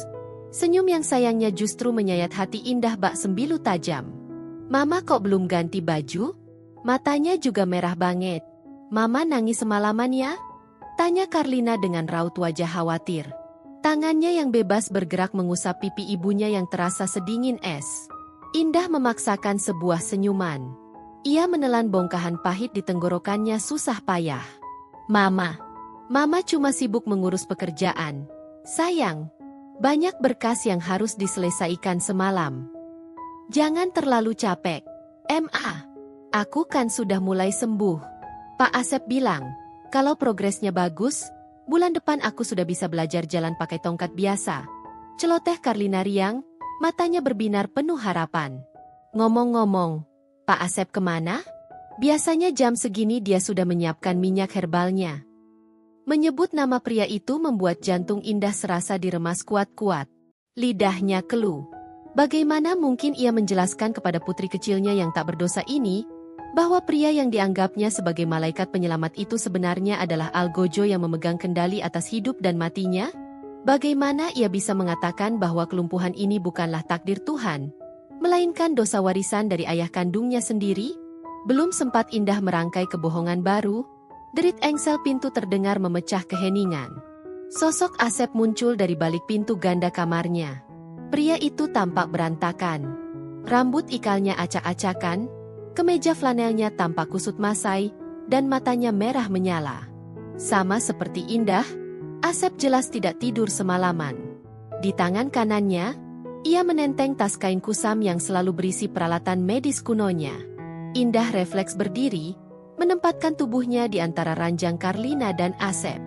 Insting protektifnya mengalahkan rasa takut yang sejak semalam menggerogoti kewarasannya. Napas sang CEO memburu, matanya menatap Asep dengan kewaspadaan penuh, bersiap menerkam layaknya induk harimau yang melindungi anaknya dari pemburu. Asep menghentikan langkahnya beberapa meter dari ranjang. Ia membalas tatapan Indah dengan sorot mata yang sulit diartikan. Di dalam mata sedingin telaga beku itu, ada badai peperangan batin yang sangat dahsyat. Peperangan antara keadilan berdarah untuk mendiang adik perempuannya, atau belas kasih untuk seorang gadis yang mewarisi dosa masa lalu. "Pagi, Pak Asep," sapa Karlina ceria, memecah ketegangan pekat yang mengudara di antara dua orang dewasa tersebut. Ia melongokkan kepalanya dari balik punggung ibunya. "Hari ini kita latihan tekuk lutut lagi kan? Kakiku rasanya sudah jauh lebih enteng." Sapaan polos itu menghantam Asep lebih keras dari pukulan fisik manapun. Tangan pria itu yang memegang gagang tas kain mendadak bergetar hebat. Ia menatap wajah Karlina. Sepasang mata bulat yang jernih, senyum tanpa dosa, dan semangat hidup yang menggebu. Untuk sepersekian detik, bayangan wajah Karlina bertumpang tindih dengan wajah Sari, adik perempuannya yang meninggal 15 tahun silam dalam kondisi mengenaskan akibat racun yang sama. "Asep, kumohon," bisik Indah nyaris tanpa suara.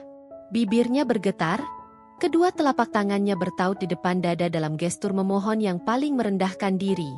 Air mata kembali menggenang di pelupuk matanya. Ia rela menyerahkan seluruh aset perusahaannya detik ini juga, asalkan pria itu mengampuni putrinya. Asep mengalihkan pandangannya dari Karlina ke arah Indah. Rahangnya mengeras sedemikian rupa hingga bunyi gemeretak giginya terdengar samar. Pria itu menelan ludah kasar, berusaha menekan amarah yang kembali mendidih hingga ke ubun-ubun. Dengan langkah gontai namun pasti, Asep berjalan mendekati nakas. Indah memejamkan mata, menahan napas, tidak tahu apa yang akan terjadi selanjutnya. Apakah pria itu akan mengeluarkan belati? Ataukah ia akan menyuntikkan racun penawar yang sengaja dibuat mematikan? Asep membuka tas kainnya. Ia mengeluarkan sebuah botol kaca kecil, bukan minyak herbal hijau gelap yang biasa ia gunakan, melainkan sebuah cairan berwarna merah pekat yang teksturnya menyerupai darah. Aroma menyengat seketika menguar memenuhi ruangan, perpaduan antara bau belerang dan akar-akaran yang dibakar. "Menyingkir, Nyonya Lestari," perintah Asep dengan nada suara sangat rendah, dingin, dan tidak memberikan ruang untuk bantahan. Indah menggeleng pelan, air matanya mulai jatuh membasahi pipi. "Tidak, jangan lakukan ini. Kau bilang 3 hari lagi racun itu akan menyerang organ dalamnya jika tidak disembuhkan. Biarkan saja seperti itu. Jangan sentuh dia. Kumohon, biarkan dia punya waktu 3 hari bersamaku." Mendengar permohonan putus asa itu, Karlina yang sedari tadi kebingungan akhirnya angkat bicara. Wajah cerianya berubah tegang. "Ma, ada apa ini? Kenapa Mama menangis? Pak Asep mau ngapain?" Asep tidak mempedulikan kepanikan ibu dan anak tersebut. Ia menatap tajam ke arah Indah. "Aku bilang menyingkir," bentak Asep, suaranya menggelegar menghancurkan keheningan pagi. Indah tersentak hebat. Tubuhnya limbung hingga nyaris terjatuh jika ia tidak berpegangan pada tiang ranjang. Tanpa membuang waktu, Asep menyingkap selimut yang menutupi bagian bawah tubuh Karlina. Gadis remaja itu memekik tertahan. Ketakutan mulai merayap di hatinya melihat wajah malaikat penolongnya berubah menjadi sangat menyeramkan. "Tahap ini adalah pembersihan jalur utama, Karlina," ucap Asep. Kali ini nada suaranya sedikit melunak saat berbicara pada sang pasien, meski tangannya masih bergetar. "Dengar baik-baik. Ini akan terasa 1000 kali lipat lebih sakit dari terapi sebelumnya. Racun, maksudku, sumbatan energi di lututmu sudah menumpuk terlalu parah. Jika aku memijat titik meridian yang salah sedikit saja, sumbatan itu akan langsung naik ke jantungmu dan membunuhmu dalam hitungan menit." Indah menjerit histeris. Ia berusaha menerjang maju, berniat menarik Asep menjauh dari putrinya. Namun pria itu dengan cepat mengangkat satu tangannya, Menahan bahu sang CEO dengan tenaga luar biasa, membuatnya tak bisa bergerak maju seinci pun. Pilihannya ada di tanganku. Indah, desis Asep tepat di depan wajah sang wanita yang kini menangis meraung-raung. Aku bisa saja menekan titik Mingmen di belakang lututnya, dan jantungnya akan berhenti berdetak saat ini juga. Mata dibalas mata, nyawa dibalas nyawa. Jangan, bunuh saja aku. Bunuh aku. Jerit Indah sejadi-jadinya. Pertahanannya hancur lebur. Ia berlutut di lantai marmer yang dingin, memeluk kaki Asep dengan sisa-sisa tenaga yang ia miliki. Harga diri, kekayaan, dan status sosialnya telah menjelma menjadi abu yang tak bernilai. Karlina menangis ketakutan di atas ranjang. Ia sama sekali tidak paham dengan percakapan mengerikan antara ibunya dan pria itu. Tubuhnya gemetar hebat. Kakinya yang baru pulih sebagian tak mampu ia gerakkan untuk lari. Asep menatap wanita yang bersimpuh hina di bawah kakinya. Pemandangan ini adalah fantasi balas dendam yang selalu ia impikan selama 15 tahun terakhir. Melihat keluarga Hendrawan hancur, memohon belas kasihan di bawah kakinya. Namun anehnya, tak ada kepuasan yang mengalir di nadinya. Yang ada hanyalah rasa sesak yang mencekik, seolah ada tangan tak kasat mata yang meremas jantungnya. Pria itu memejamkan mata rapat-rapat. Bayangan ibunya yang tersenyum lembut melintas di benaknya, disusul oleh Tawariang Sari yang sedang menari di halaman rumah panggung mereka yang reyot. Kak Asep, kalau aku besar nanti, aku mau jadi penyembuh seperti kakek guru, biar nggak ada lagi orang yang sakit di desa kita. Gemas suara adiknya di masa lalu itu bergaung kencang di telinga Asep, menyapu bersih seluruh kabut kebencian yang menutupi akal sehatnya. Balas dendam hanya akan melahirkan monster baru, dan Asep menolak menjadi monster yang sama dengan Hendrawan. Dengan gerakan cepat dan terukur, Asep menepis tangan Indah. Ia menuangkan minyak merah pekat itu ke telapak tangannya, menggosoknya hingga berasap tipis, lalu mencengkeram lutut Karlina dengan tenaga penuh. Bukan titik mematikan yang ia tekan, melainkan titik Zusanli, pusat meridian penyembuhan paling kuat di area kaki. Ark! Karlina menjerit melengking. Suara jeritannya terdengar begitu memilukan hingga membuat bulu kuduk merinding. Gadis itu meronta hebat. Punggungnya melengkung ke atas seakan ada ribuan jarum panas yang ditusukkan serentak ke dalam sumsum tulang belakangnya. Indah memejamkan mata, tak sanggup melihat putrinya tersiksa, merapal doa putus asa kepada Sang Pencipta. Asep tidak berhenti. Keringat dingin mengucur deras dari pelipisnya. Ia memutar pergelangan tangannya, memaksa otot dan saraf yang terkunci oleh residu racun Neuro X7 itu untuk terbuka paksa. Tiba-tiba, dari pori-pori kulit di sekitar lutut Karlina, merembes keluar cairan berwarna kehitaman yang berbau sangat amis dan busuk. Itulah dia.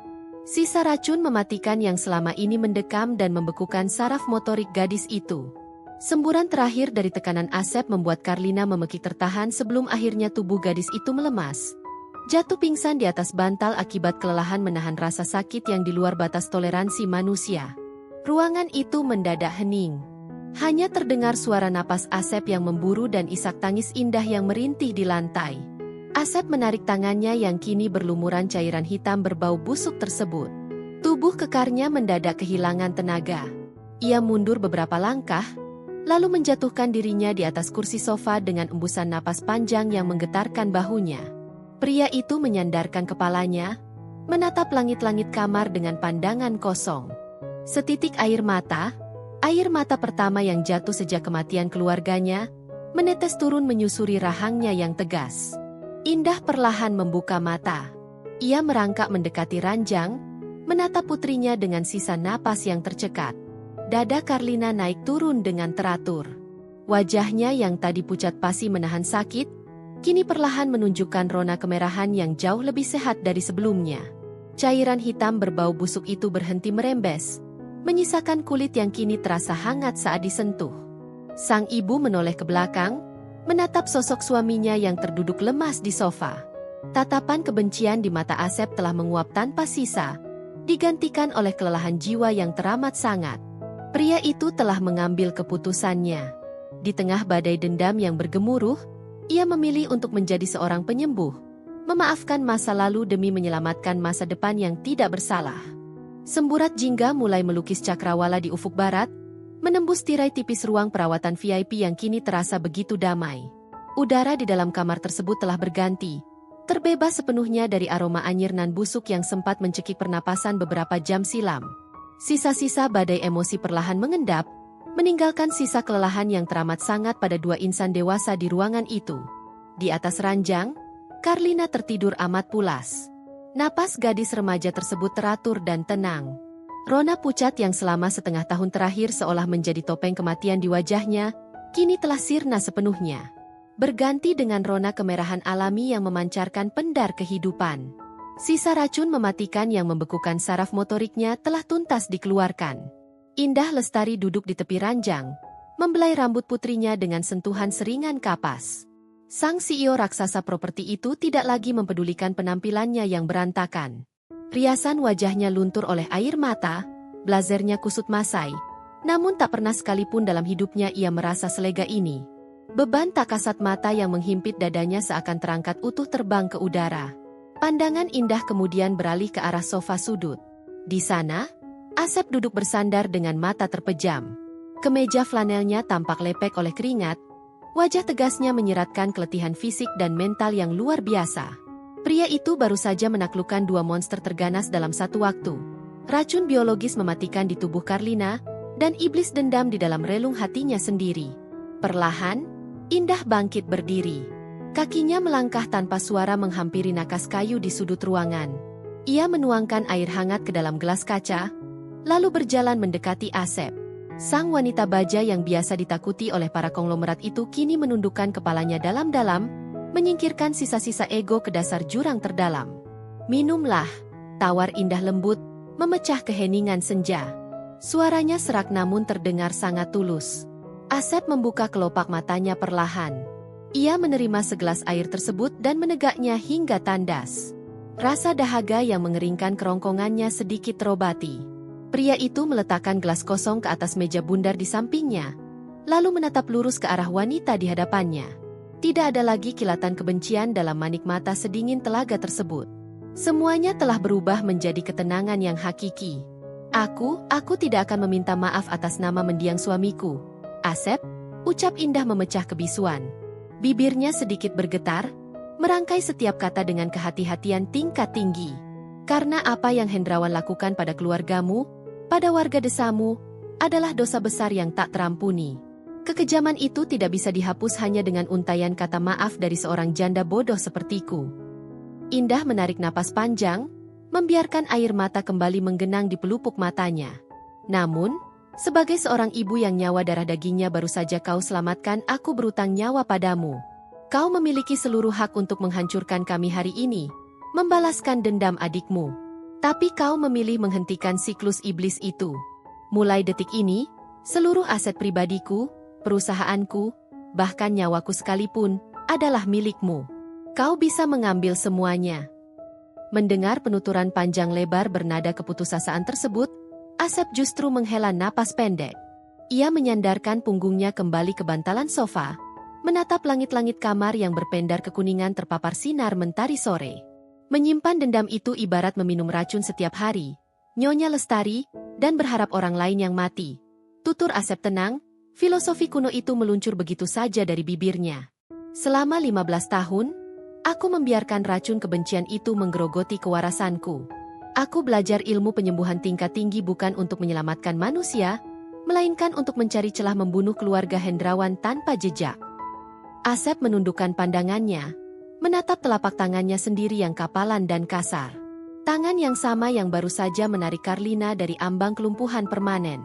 Namun saat melihat putrimu tersenyum pagi tadi, saat ia menyapaku tanpa setitik pun prasangka buruk bayangan Sari, adikku, muncul menggantikannya. Lanjut sang pria dengan nada bergetar pelan. Adikku bercita-cita menjadi seorang penyembuh. Jika aku membunuh Karlina hari ini demi menebus nyawa Sari, maka aku telah mengkhianati cita-cita suci adikku sendiri. Aku tidak sudi menjadi monster yang sama bajingannya dengan suamimu. Pernyataan itu menohok ulu hati Indah. Ia jatuh berlutut di hadapan Asep, bukan lagi karena ketakutan seperti pagi tadi, melainkan karena rasa hormat dan penyesalan yang membuncah hebat. Sang CEO memeluk lutut suaminya, menangis terseduh-seduh meratapi kebaikan hati luar biasa yang ditunjukkan oleh pria berpakaian lusuh tersebut. Terima kasih karena telah memutus rantai penderitaan ini, Asep. Maafkan aku, maafkan kami. Isak indah tiada henti, membasahi ujung celana pria itu dengan air mata penebusan. Asep tidak menepisnya. Ia membiarkan wanita rapuh itu meluapkan seluruh emosinya. Tangan kasarnya perlahan terulur, menyentuh puncak kepala indah dengan kelembutan yang menyiratkan pemberian maaf tanpa syarat. Di titik ini, pernikahan transaksional mereka yang berlandaskan manipulasi dan keputusasaan, perlahan berganti wujud menjadi ikatan kemanusiaan yang teramat murni. Sebuah lenguhan halus dari arah ranjang menghentikan isak tangis indah seketika. Wanita itu buru-buru menyeka wajahnya, lalu bangkit setengah berlari menghampiri putrinya. Asep pun turut berdiri, mengikuti langkah sang istri dari belakang. Karlina membuka matanya perlahan, mengerjap beberapa kali untuk mengusir sisa pening di kepalanya. Ketika kesadarannya terkumpul penuh, hal pertama yang ia rasakan adalah sensasi luar biasa aneh pada tubuh bagian bawahnya. Selama berbulan-bulan, kakinya selalu terasa seperti balok es seberat puluhan kilogram yang menempel mati pada pinggulnya. Kehampaan total.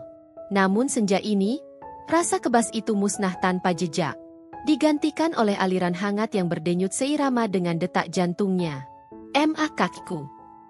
Bisik gadis remaja itu, matanya membelalak lebar menyadari perubahan drastis tersebut. Iya, sayang. Mama di sini. Apa yang kamu rasakan? Apakah masih sakit seperti tadi pagi? Tanya Indah panik, memegangi kedua sisi bahu putrinya dengan tangan gemetar. Karlina menggeleng cepat. Ia menyingkap selimut tebal yang menutupi separuh badannya. Tanpa instruksi siapapun, gadis itu menekuk kedua lututnya secara bersamaan. Bukan sekadar kedutan kecil atau pergerakan jemari seperti minggu lalu, melainkan sebuah tarikan otot penuh yang sempurna. Lututnya menekuk ke atas, telapak kakinya menapak datar di atas kasur. Tepian bibir Karlina melengkung menciptakan senyum paling cerah yang pernah ia perlihatkan. Air mata haru langsung menetes membasahi pipi tirusnya. Sama sekali tidak sakit. Terasa sangat ringan. Aku bisa merasakannya seutuhnya, seru Karlina antusias. Gadis itu lalu menggeser tubuhnya ke tepian ranjang, menjuntaikan kedua tungkainya ke bawah. Tunggu, nak. Jangan terburu-buru, ototmu masih lemah. Cegah Indah khawatir, insting protektifnya kembali mengambil alih. Ia takut putrinya akan terjatuh dan merusak keajaiban yang baru saja terjadi.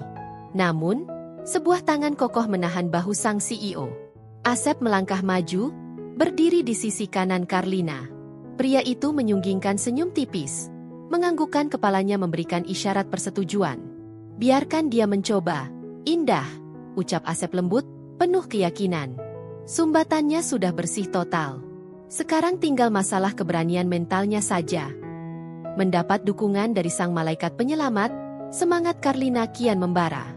Gadis itu meletakkan kedua telapak tangannya di sisi kasur sebagai tumpuan. Ia menarik napas dalam-dalam, mengumpulkan seluruh keberanian yang sempat terkubur oleh keputusasaan panjang. Perlahan, ia mendorong tubuhnya ke depan.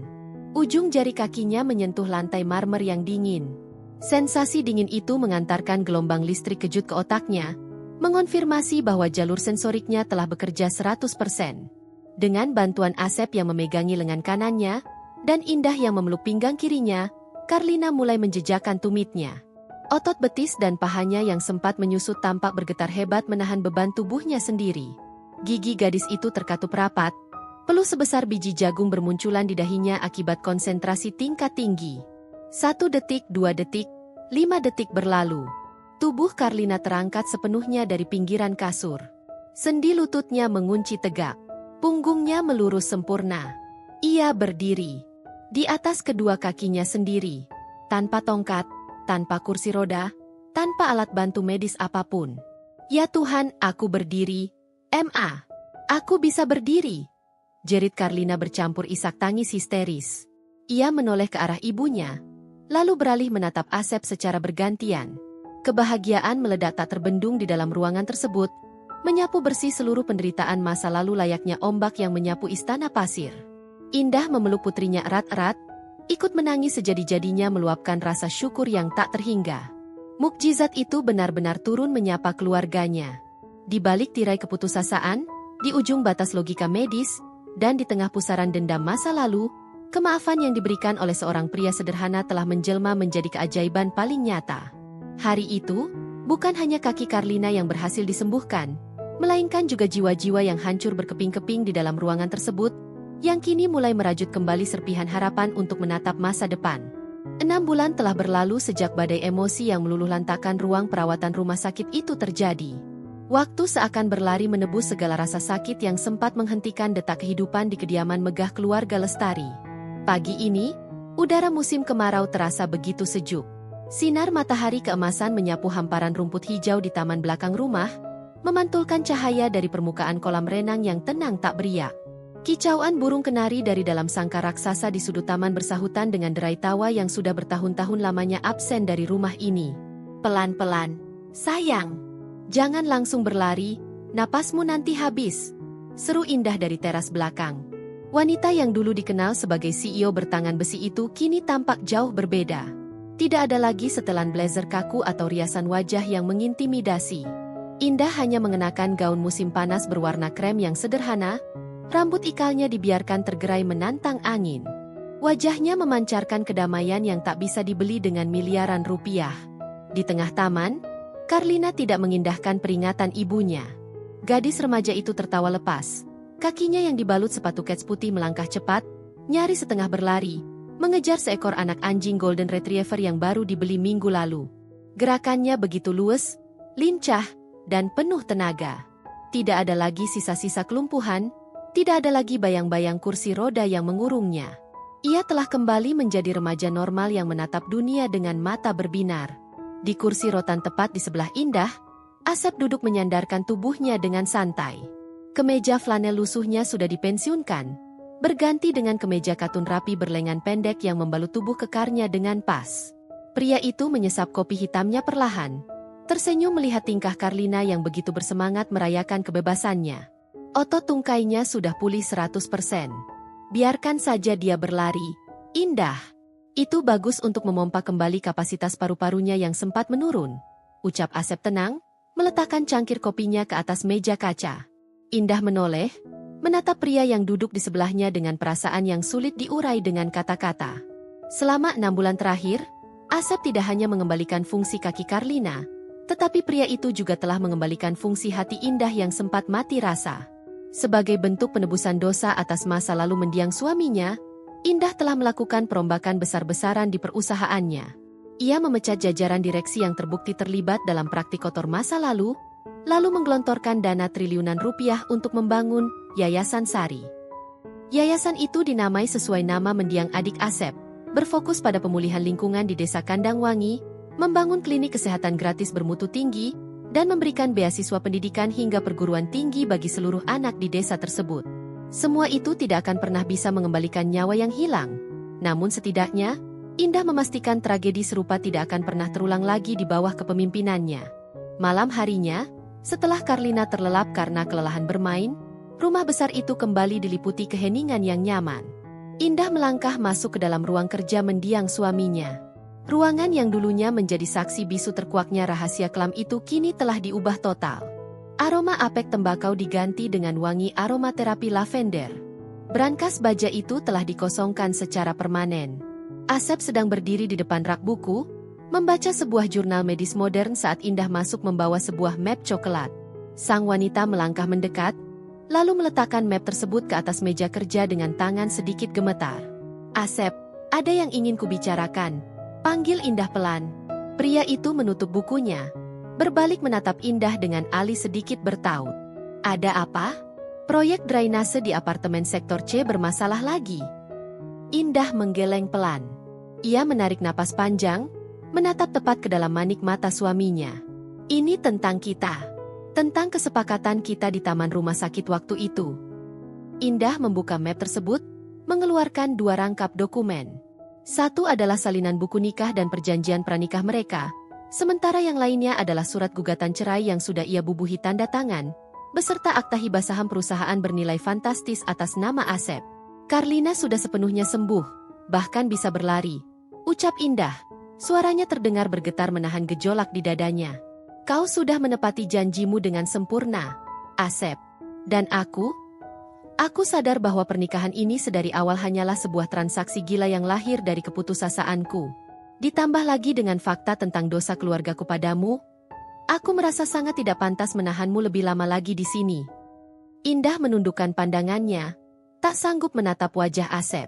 Surat cerai itu sudah kutandatangani. Saham itu adalah milikmu, hakmu yang dirampas oleh Hendrawan belasan tahun lalu. Kau bebas, Asep. Kau bisa memulai hidup baru yang tenang, jauh dari bayang-bayang keluarga yang telah menghancurkan masa lalumu. Ruangan itu hening seketika. Hanya terdengar detak jarum jam dinding antik yang seolah menghitung mundur detik-detik perpisahan mereka. Asep melangkah maju. Matanya menatap tajam dokumen-dokumen di atas meja, lalu beralih menatap wajah Indah yang kini menahan tangis. Tanpa mengucapkan sepatah kata pun, Asep meraih dokumen gugatan cerai dan akta hibah saham tersebut. Dan dengan sekali gerakan cepat, pria itu merobeknya menjadi dua bagian. Lalu merobeknya lagi hingga menjadi serpihan-serpihan kertas yang tak lagi memiliki arti. Ia menjatuhkan serpihan itu ke dalam keranjang sampah di bawah meja. Indah membelalakan matanya, terkejut bukan kepalang. Apa yang kau lakukan? Itu tiket kebebasanmu. Siapa yang bilang aku ingin bebas darimu? Balas Asep dengan suara baritonnya yang tenang namun menggetarkan relung hati Indah. Pria itu melangkah memutari meja, berdiri tepat di hadapan sang wanita. Tangan kasarnya perlahan terulur, mengangkat dagu Indah agar wanita itu menatapnya. Kau benar, pernikahan ini berawal dari sebuah transaksi. Aku datang membawa dendam, dan kau menerimaku demi keputusasaan. Ucap Asep lembut, ibu jarinya mengusap sisa air mata di sudut mata Indah. Tapi selama 6 bulan ini, aku melihat sisi lain dari Nyonya Lestari. Aku melihat seorang ibu yang rela membuang seluruh arogansinya demi anaknya. Aku melihat seorang wanita yang dengan tulus bekerja keras membangun kembali desa kelahiranku untuk menebus kesalahan yang bahkan bukan perbuatannya. Dendamku sudah mati terkubur di ruangan ini 6 bulan lalu. Indah. Dan sebagai gantinya, sesuatu yang lain mulai tumbuh.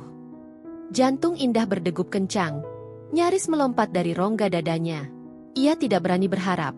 Namun sorot mata Asep memancarkan kehangatan yang membuat seluruh pertahanannya luruh tak bersisa. Asep meraih tangan kiri Indah. Jari manis wanita itu masih dihiasi oleh cincin perak usang dan murahan yang ia berikan pada hari pernikahan mereka di rumah sakit. Indah sama sekali tidak pernah melepaskannya. Bahkan ketika ia menghadiri rapat pemegang saham raksasa sekalipun. Cincin murah itu bertengger bangga mengalahkan koleksi berliannya. Aku tidak butuh sahammu. Aku juga tidak butuh surat cerai itu, bisik Asep, memajukan wajahnya hingga embusan napasnya menerpa dahi Indah. Aku hanya butuh istriku. Bukan sebagai bagian dari kesepakatan, bukan sebagai penebus dosa, melainkan sebagai pasangan hidup. Mari kita mulai semuanya dari awal. Indah. Langkah baru, hidup baru. Air mata kebahagiaan akhirnya tumpah membasahi pipi Indah. Tanpa ragu lagi, wanita itu menghambur ke dalam pelukan Asep. Ia membenamkan wajahnya di dada bidang sang suami, menangis terseduh-seduh meluapkan seluruh beban, rasa syukur, dan cinta yang akhirnya menemukan dermaganya. Asep membalas pelukan itu tak kalah erat, menyandarkan dagunya di puncak kepala Indah sambil memejamkan mata, merasakan kedamaian yang akhirnya pulang setelah belasan tahun ia mengembara dalam kegelapan. Di ambang pintu ruang kerja yang sedikit terbuka, Karlina berdiri diam-diam. Gadis remaja itu tidak sedang mengigau atau mencari ibunya karena bermimpi buruk. Ia hanya tersenyum lebar melihat kedua sosok yang paling ia sayangi di dunia itu saling berpelukan erat. Karlina memutar tubuhnya, berjalan mengendap-endap kembali ke kamarnya dengan hati yang ringan. Ia tahu, keluarganya kini telah utuh. Badai penderitaan, kelumpuhan, dan dendam masa lalu itu telah benar-benar berlalu.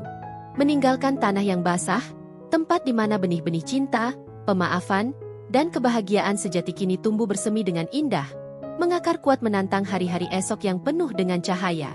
Cerita selesai, sahabat semuanya. Terima kasih sudah menyimak cerita ini hingga selesai. Semoga cerita tadi bisa memberikan banyak pelajaran kepada kita semua. Sebelum kami akhiri video ini, jika kalian berkenan dan menyukai cerita ini, jangan lupa klik suka, tinggalkan komentar, bagikan cerita ini kepada sahabat kalian, Dan pastikan subscribe channel ini agar kalian bisa selalu menonton cerita terbaru dan inspiratif dari channel kami. Terima kasih. Wassalamualaikum warahmatullahi wabarakatuh.